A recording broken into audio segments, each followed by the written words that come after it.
send you the stuff, and you can share it however you like as well. Okay. Yeah, so Milan, my assistant Milan kind of did a little bit of background research and found some like-minded realtors that kind of resonated with what I believe in as well, which is, I think you said it in one of your videos that I watched. It was just about how much you care about your community and servicing an individual rather than being transactional. Okay. Yeah.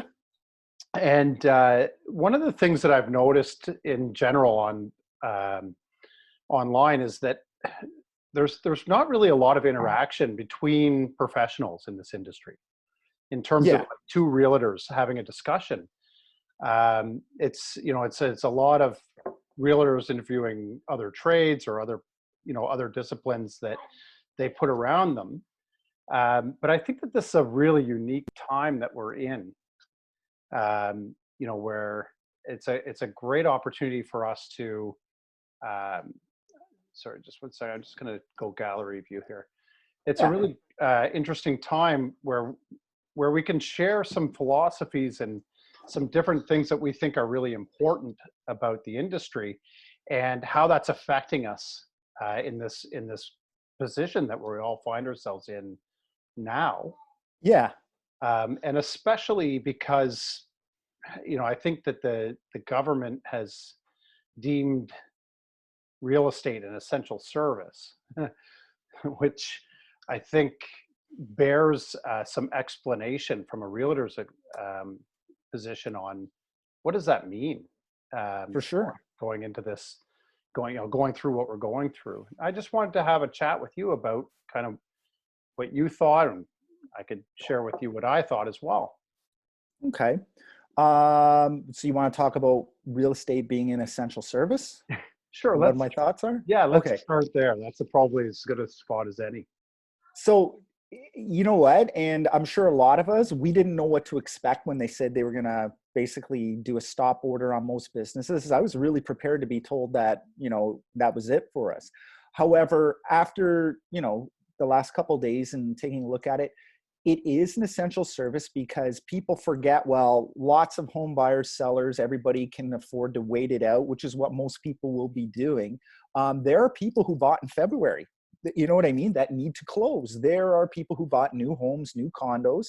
I mean, they still have to move. The banks, like, everything moves forward. So while most people are going to sit it out, we are needed because if everything stops, I mean, it's going to get a lot worse. So yes, we are an essential service.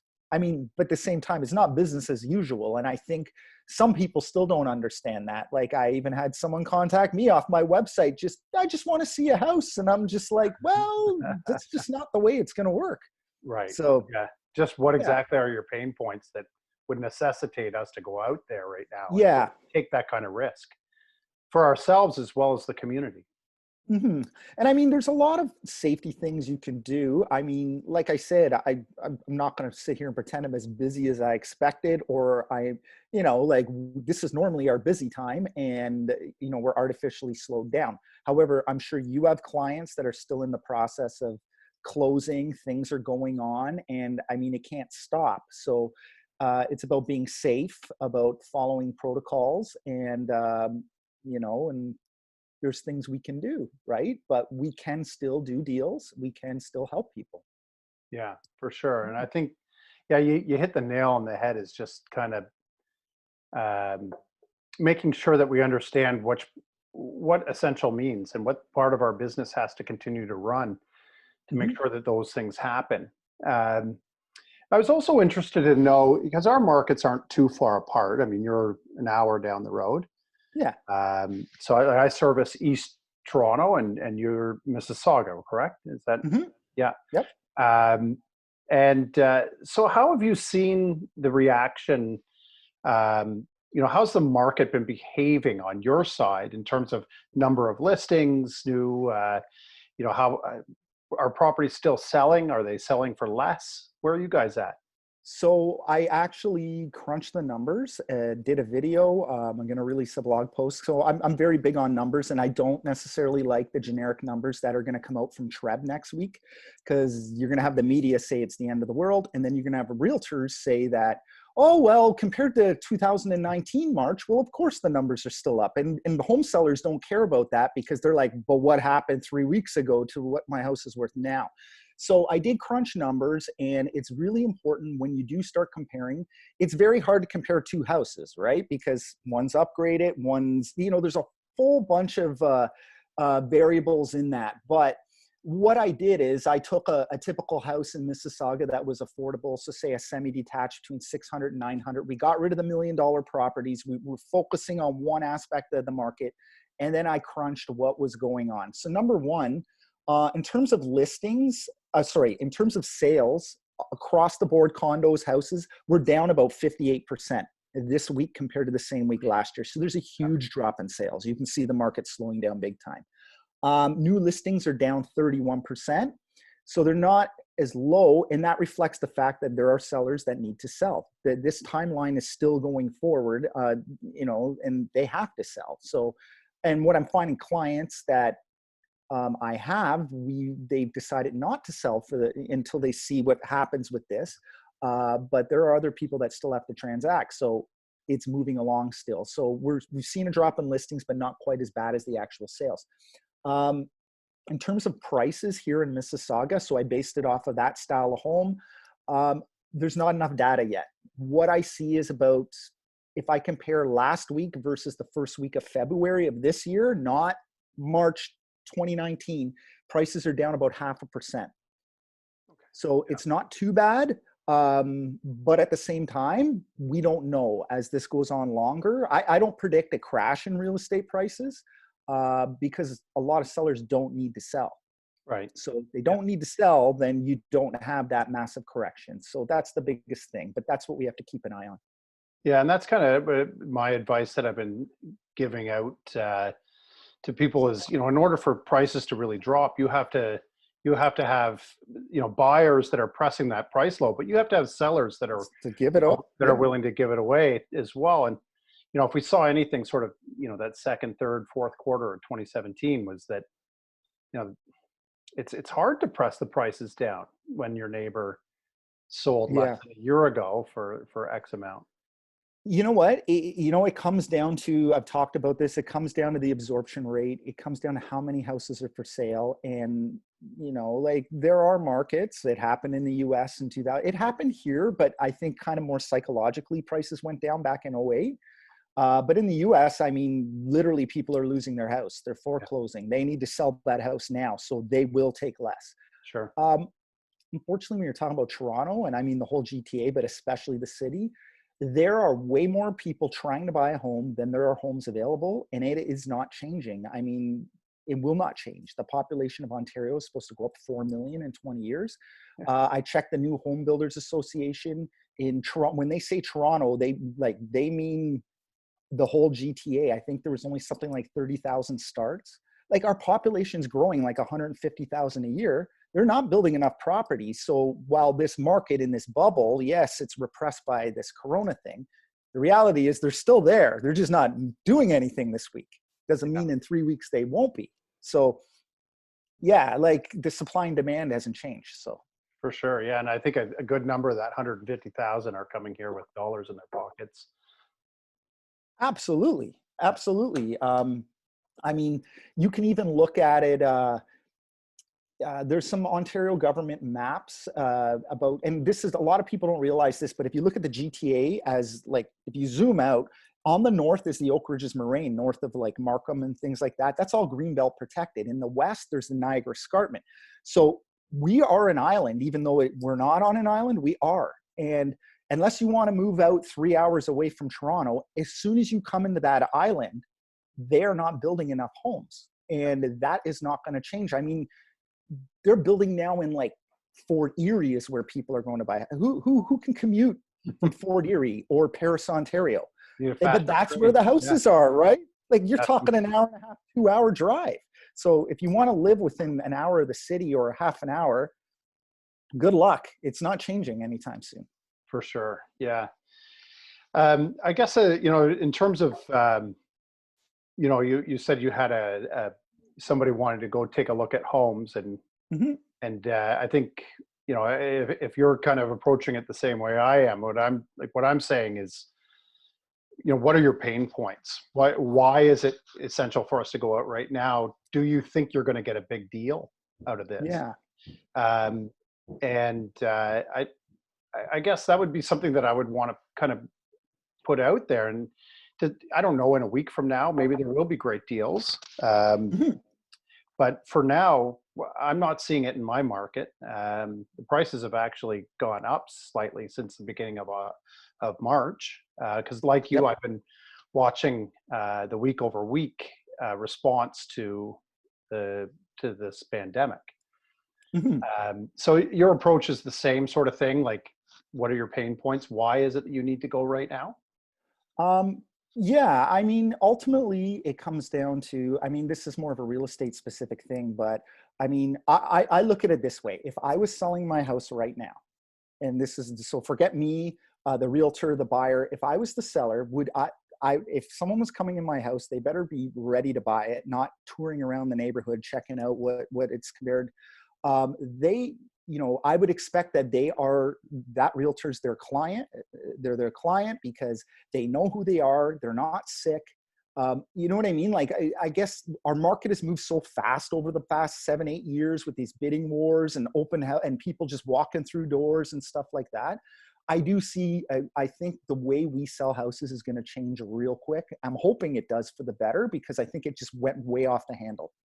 And so, in terms of me working with buyers, I mean, number one, are they qualified? Number two, have they actually looked at the house and determined, like, yeah, that's the house I wanna buy? Are they willing to put in an offer unseen with the condition of seeing the house after? Like, there's ways around this. And then, yes, they could have a mask, they could have gloves. One person could walk in the house, confirm, inspect it, make sure it is what it is. So it can happen, but I just think people think it's business as usual. Like, we're just going to throw them in our car or meet them at the corner and show them that house. And that's not the way I think it's going to work anymore. And if I was a seller, I'd be like, no way. Sure. Do you Yeah. have any listings right now? No, I don't. We actually basically postponed all our stuff, but I do have one coming up next week because they have to sell. Sure. Yeah. Yeah, that's I've got one that's a leftover from Hmm. before this all So they happened. got, yeah. Have to sell, have to go through it, and it is exactly that. Like, the pre-qualifying, pick up the phone and talk to the agent. Like, tell me about your buyer. You got it. Why this place? And I think, if there's a positive that we can take as realtors coming out of this is actually finding, ways that we can do our jobs better to better service Mhm. our seller clients in particular, Absolutely. and have more frank conversation with our buyer clients to help them be more qualified at the onset.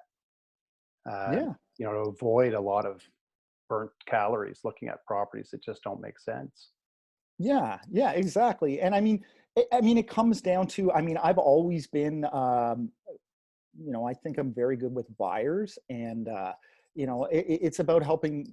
Our job is to filter them down and find them the best deal, do all the other stuff. But ultimately, it's really about understanding what they're looking for. And what I see when I work with buyers that maybe did it before with someone else, and they looked at 100 houses and lost, and it's because they were just being chauffeured around and opened the door. But I think a lot of times people, we have experience in our neighborhoods. If you're actually working with someone who knows the neighborhood and has been in all the houses, we can find them that house a lot faster to avoid that, because it's very hard. You're not going to see 30 houses right now. I don't know how you're going to manage to pull that off, even if someone wanted to do it, Yeah, right? yeah, yeah. I So, think it's interesting. I think you and I came on real estate in a similar sort of way, that um, I got shown how to do it really, really badly. I had a mhm, bad real estate agent on the sale of a property, and then I had a really good one when because we obviously didn't use that first one to buy, we just used them to sell. mhm, And so one of the things that I'm always kind of looking at is how can we do this job better? mhm, Um, And that's kind of, what I'm taking out of this. I get the sense too that you're the same, that you're gonna come out of this, with some better systems in play, the better a better agent as a result of this mess that we found ourselves in. Absolutely, absolutely. Like, I mean, even I don't know if you're following the media, they're already now coining kids born after now called Generation C, because Really, I really think this is changing a lot. Like, just not our industry. A lot of things are changing.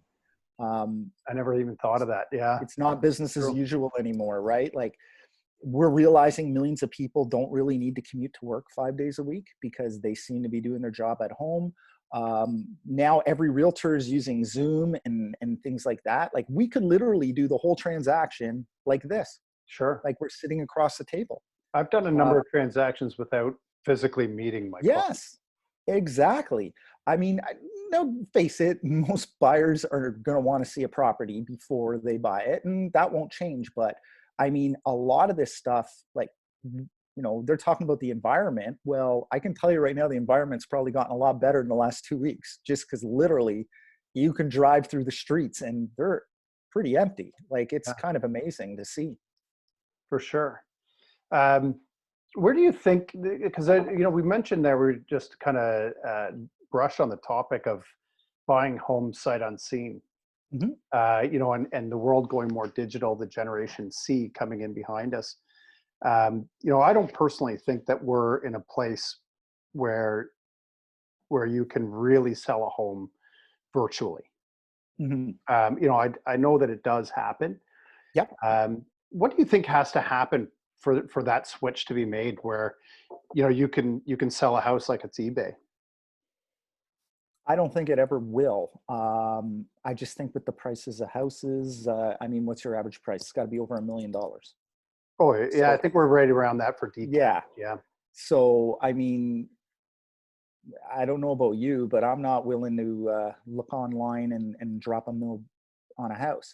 Now, in this time, if I wanted to do it, then yes, I'd put a condition, like understanding that maybe we can't get into it. But that again, if I have the right realtor, we know it's in our interest. It's the best property. We know the area. We know the prices. It's a good deal. I'm thinking in terms of a buyer. I'd be willing to offer on it. It'd be conditional upon me seeing it. I wouldn't just close it without seeing it. mm, But I'd be willing to do it because these are weird times. Now, after this is over, no, I'd still want to see it. I don't think it'll go that hardcore. right. Yeah, and I think that the key there is the trust in your representative to be able to guide you in that proper direction. Yeah, I mean, like when with new builders, I mean, here's the thing: people buy new houses off a spec, condos. They look at a floor plan, they buy it. But I mean, they trust the builder to stand by their word. I'm not getting into bad situations, good situations, but the average home seller can't warranty the house after it's closed. Hmm. They're not going to come back and do a bunch of repairs. It's always been buyer beware. So that would be the whole chain would have to change. Sure. So yeah.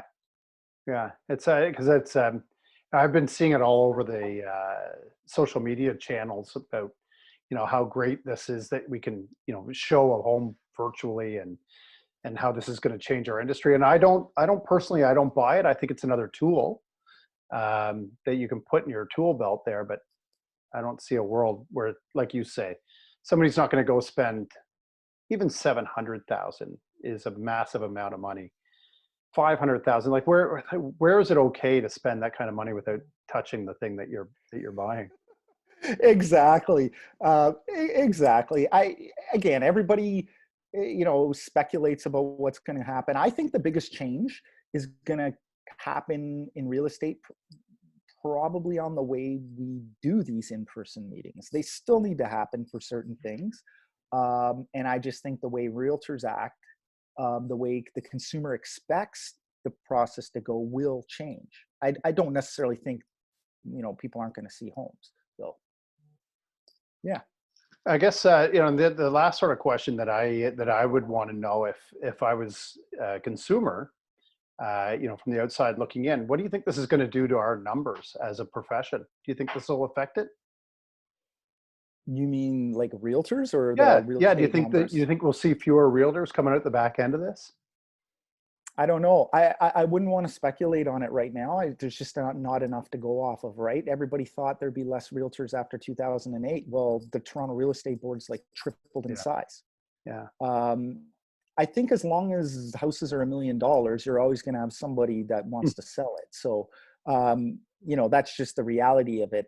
What I do think might happen is, again, the professionals, the 5%, the 3% will gain market share. People will probably start going towards someone they understand, know, they know they're competent to get the job done. They're maybe less likely to go with cousin Bob who picked up their license part-time or something like that, because it's getting more complex now. Sure. Yeah. Yeah. And this probably, yeah, this just, in my mind, this layer just adds a layer of complexity Mhm. to it, an already difficult transaction. Yeah. Yeah. But I mean, it's still, we're still doing the same job, but you're right. Now we're using tools like this. And, if you do your research and look at what happened with that Spanish flu back in World War One, it lasted for 2 years. Yeah. So it went away in the summer when flu season went away, and it came back again. And I think with this coronavirus, it will flatten and it will go down and we will get back to somewhat normal, but it'll always be in the back of our mind until a cure comes up for it. So I don't think it's just going to be business as usual come August. Like, those still be precautions in place. Yeah. No, that's good insight too. And I think, personally, I've taken a look at the history models. I'm a history, I did a minor in Same with me. history. And so I look at all that stuff, and you could see, when you watched it, the Spanish flu would go and, peaked, fell down, and then it came back again, and it Yep. was not as deadly, but it certainly had a pretty significant impact. And it was, social distancing was a thing in 1918. uh, People knew to do this. It was there were the very similar response, but they Yeah. stopped in the summer. They thought they had it licked. Yeah. And I think now we know that that's not quite the case, right? Like, Let's hope so. Yeah. here, I'll show you something I posted. It's hilarious. I'll just get my phone. It'll actually add to this about the flu, if I can find it here. I just posted this last night. I found it. Where is it? There we go. I found this online. There's a public notice from the city of Kingston in 1918 about shutting down everything, shutting Yeah. down churches, shutting down schools, staying off the streetcar, social distancing. I don't even know. Yeah, the same thing happened 100 years ago. That's Yeah. how they dealt with it. Yeah. Yeah. Yeah. I found that really fascinating back in December when I started hearing about, this virus coming out of China. And um, there were predictions that were being made, because every 100 years for the last 400 years we've seen a major epidemic. Mhm. Bubonic plague, cholera, Spanish Mhm. flu, and now this. And it's almost, you know, what is it? 1620, 1720, 1820, Wow. 1920. It's, yeah. If you take a, and it was one of the rare ones on Facebook that I saw back in December and thought, "Oof, I wonder." Yeah.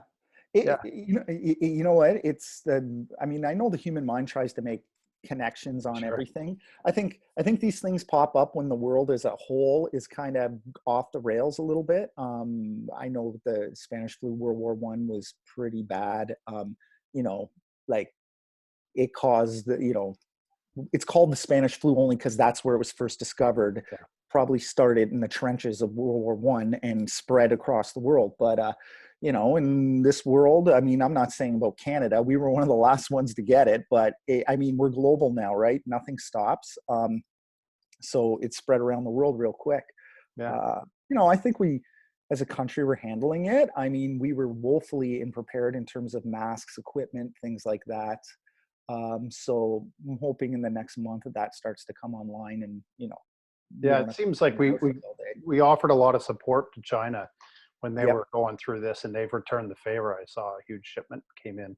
Yeah, they're gonna have to, right? Because I think that's one of the big things. I mean, like, there's a reason they tell you not to wear a mask. because the hospitals need the mask, right? Sure. I mean, outside's fine, but when you're inside a closed space, yeah, it might be a good idea right now. But aside from that, yeah, you just got to take your precautions. Yeah, that's I think that that was a great chat. I'm glad that you're a history minor too, and get an understanding of kind of how this is going to go. And for me, I'm kind of looking at, I think any sort of semblance of getting back to work is probably going to be looking more like August for me anyway, and kind of getting things going again. And it might be longer. We might be looking at a little bit longer than that.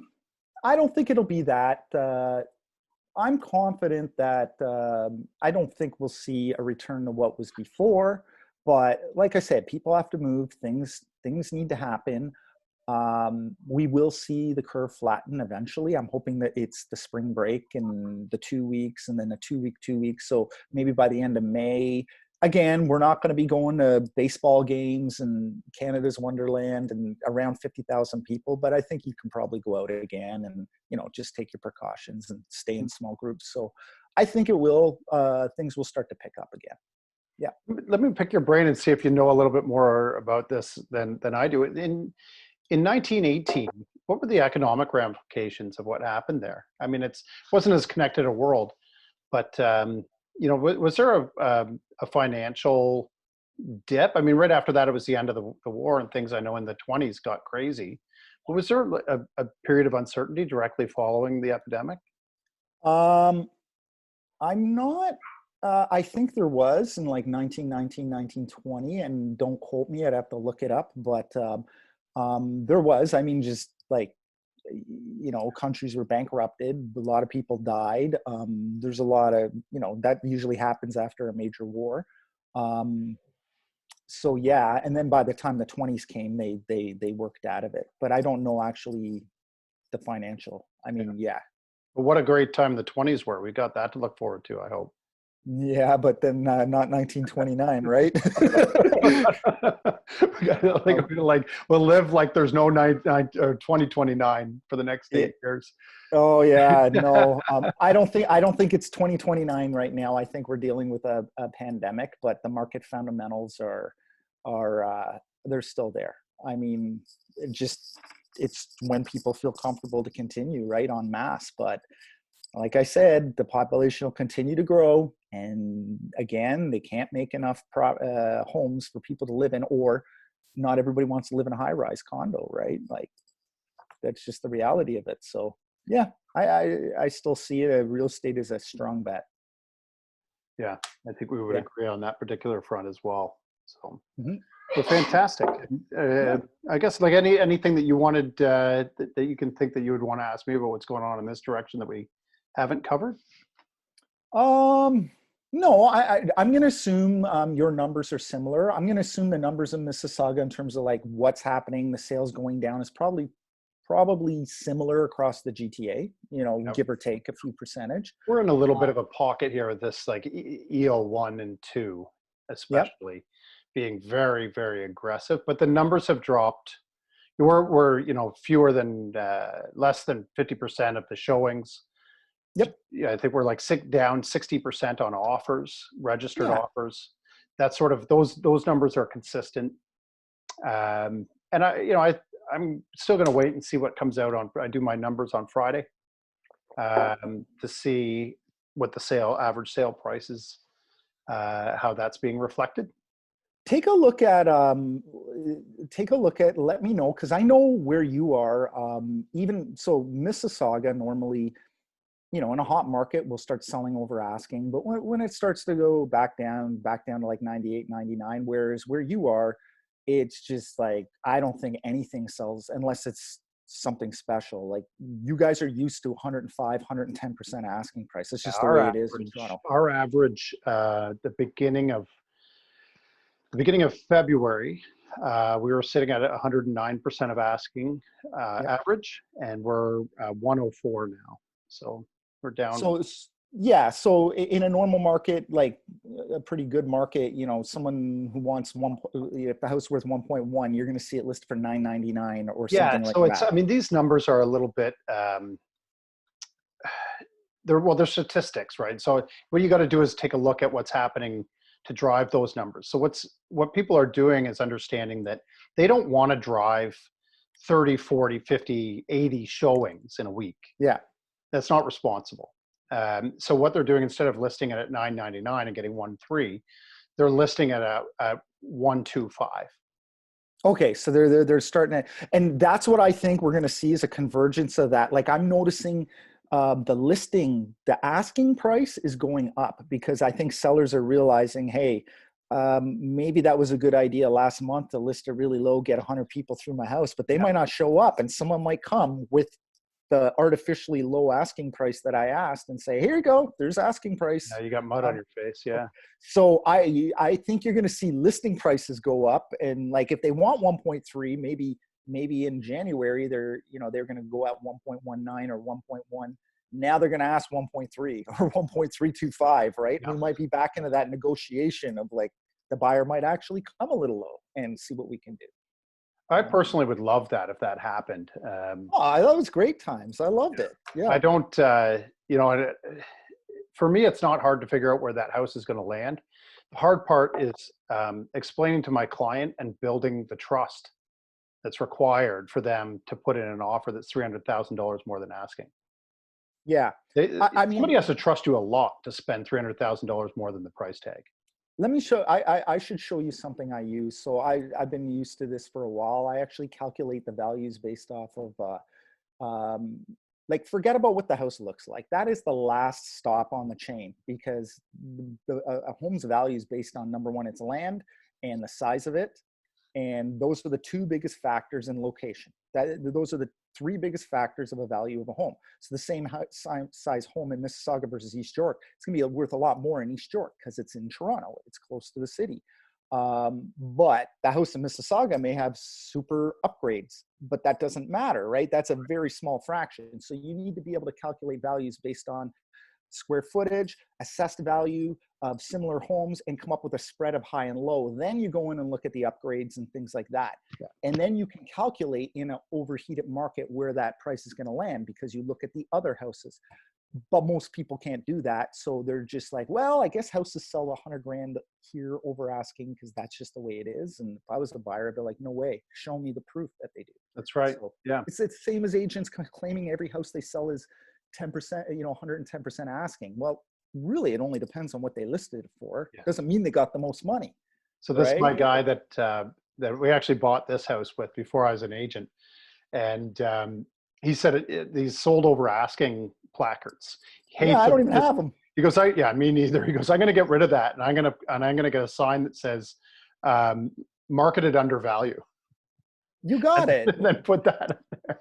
It's hard because now you're seeing that go away because I mean multiple offers, the whole real estate market we're in with that type of thing it's all psychological. It's what buyers are willing to put up with. If buyers all of a sudden say that's it, trust me, the bidding wars stop, the prices go up, and people wait, and it takes 25 days to sell the house. And we might see that, right? Because it just might take that long. We might be back to one of these good old, I don't know, 1990s market where it actually took a month to sell a house, but yeah, it's just the way it is, right? Yeah, for sure. Like I said, I mean, I would welcome it. I think it would be a refreshing change, especially for a lot of the buying consumers out there to see. Yeah. And you know what? I will say one thing. If you are a buyer and you have to buy or you need to buy, wow, it's a great time if you want a home inspection or you want to put a condition on financing. I sold a property last week and we got both. Mm-hmm. And we wouldn't have got anything a week prior. We probably would have, they would have had to go firm if they wanted it. Yeah. So I put a COVID clause as well in, it was a COVID clause that basically said, you know what, my guy hasn't seen this property. And this is conditional on him actually seeing it. And then the buyer and the seller reserve the right to be able to close change the closing date should, further restrictions be put on moving or whatever the reason be. And they accepted that, but, without even thinking about it, as well as the condition on status certificate inspection and, not inspection, inspection of the status certificate and finance. And we got all of them. No Yeah, and you wouldn't have got that, right? Like, way. No way.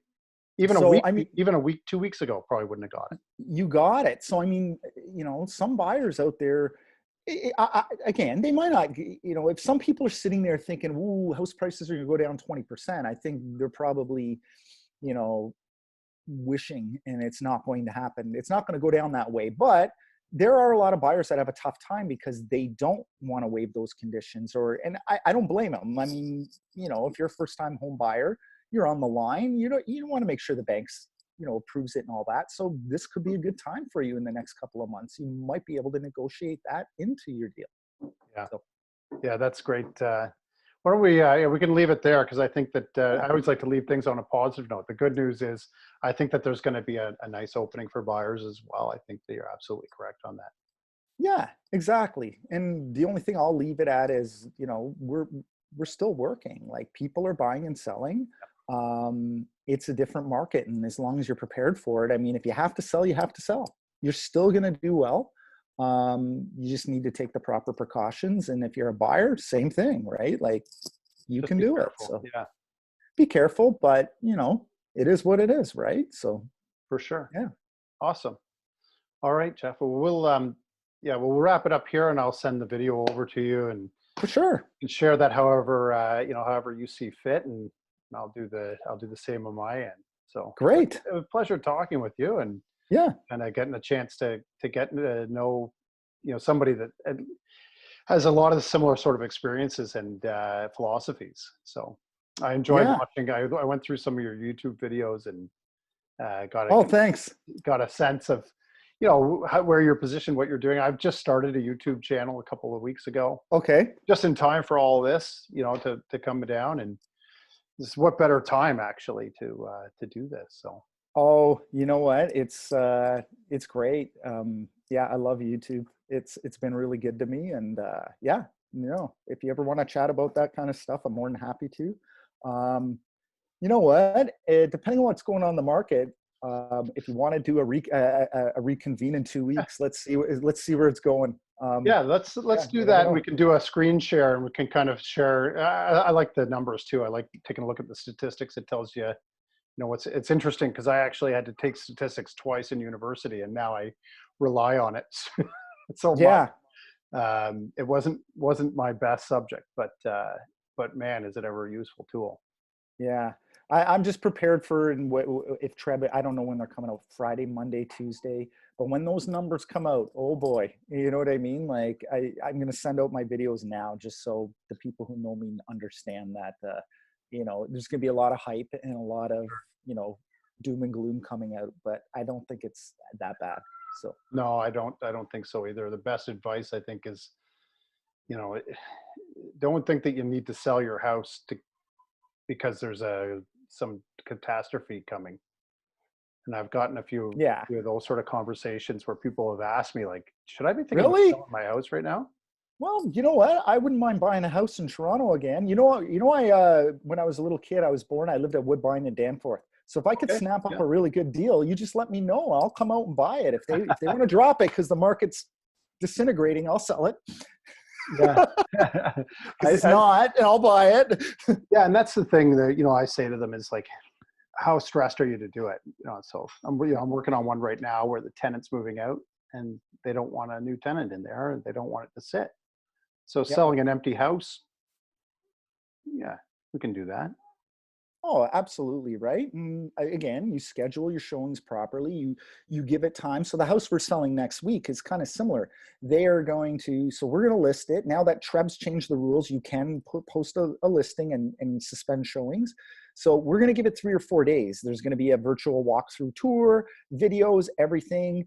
I'm going to personally, normally my office takes care of all that, but someone wants to book a showing, they're going to personally talk with me. We're going to vet them, make sure, and they will be slotted when my clients are gone for 4 days. They'll not, like, there's things we can do. There'll be gloves, there'll be sanitizer. The house will be washed after. And hopefully it'll sell, and people have enough time to see it, decide they really want to see it, because you might only get 5 showings, 2 showings. Doesn't mean the buyer's not serious, right? So Yeah. Yeah. Yeah. That's, That's a good idea. Actually, I'm gonna follow up on a couple of those ideas too, to just sort of create a system to talk to the sellers. This is how it's gonna go. Yeah. I like that idea of put it out for a couple of days, see how it goes. You got it, right? Like, again, I look at if I was going to sell my house, because you know what, for the most part, I mean, realtors are pretty cautious. So, I don't foresee any problems, especially if it's only one person in the house. There's no more multiple bookings. There's none of that, right? So, they're going to have time to look at it. You pre-qualify the buyer's agent, make sure the clients are serious about the house, because I'm sure most agents, they don't want to go touring houses. Like, they pretty much know if their clients are Mm. serious or not. And in this day and age, they're not going out if they're not. Um, so yeah, I mean, if I was a seller, I would, get out and then clean the house when I get back, right? So as long as it can happen and it can't be just whenever they want to see it, but maybe for a weekend, I could do it. If I had to sell, then I would do it. Yeah, cool.